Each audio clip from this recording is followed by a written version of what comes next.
Tahukah kalian bagaimana cara Allah menciptakan bulan dan seperti apa kisah ajaib yang ada di baliknya? Bulan yang hampir setiap malam bisa kita lihat ini ternyata memiliki sejarah penciptaan dan kisah yang sangat menakjubkan. Cahayanya yang lembut seringkali menjadi inspirasi bagi para penyair dan penenang hati yang gelisah.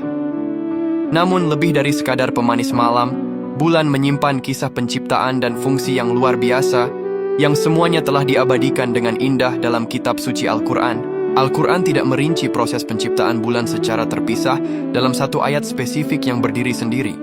Sebaliknya, penciptaan bulan adalah bagian dari penciptaan alam semesta yang agung. Dahulu, Allah menciptakan langit dan bumi, termasuk matahari, bulan, dan bintang-bintang hanya dalam 6 masa.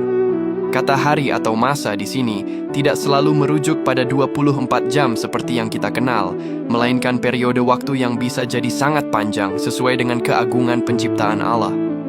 Dalam konteks kosmik atau ketuhanan, ini bisa jadi ribuan, jutaan, atau bahkan miliaran tahun. Allah berfirman dalam surah Al-Anbiya ayat 33, "Dan dialah yang telah menciptakan malam dan siang, matahari dan bulan. Masing-masing dari keduanya itu beredar di dalam garis edarnya."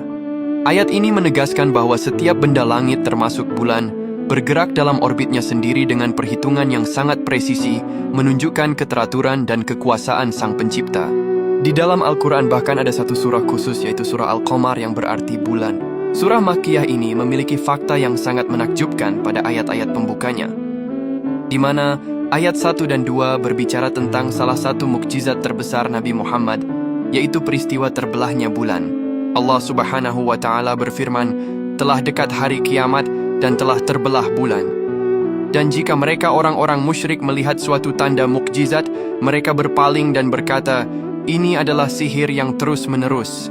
Kisah ini menceritakan bagaimana Nabi Muhammad menunjukkan bukti kenabiannya kepada kaum musyrik Mekah, yaitu dengan melakukan pembelahan terhadap bulan atas seizin Allah. Meskipun kaum musyrik menyebutnya sihir, bagi umat Islam ini adalah bukti nyata kekuasaan Allah yang diabadikan dalam Al-Quran. Surah ini juga mengisahkan tentang kaum-kaum terdahulu yang mendustakan Rasul mereka, agar manusia mengambil pelajaran atau iktibar dari kisah-kisah tersebut. Al-Quran dengan jelas menggarisbawahi tujuan penciptaan bulan yang sangat fungsional bagi kehidupan manusia. Tujuan yang pertama, yaitu sebagai penanda waktu dan penanggalan. Fase-fase bulan berfungsi sebagai kalender alami.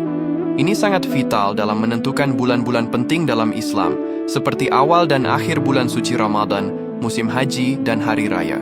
Tujuan yang kedua, yaitu sebagai tanda kekuasaan Allah.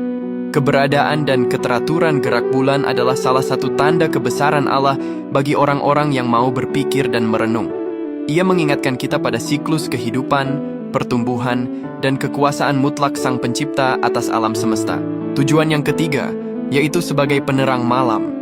Cahaya pantulan bulan memberikan ketenangan dan kemudahan bagi manusia di malam hari. Jadi bulan adalah salah satu mahakarya agung Allah Subhanahu wa Ta'ala yang penuh makna. Maha suci Allah atas segala penciptaannya. Allahumma salli ala Sayyidina Muhammad.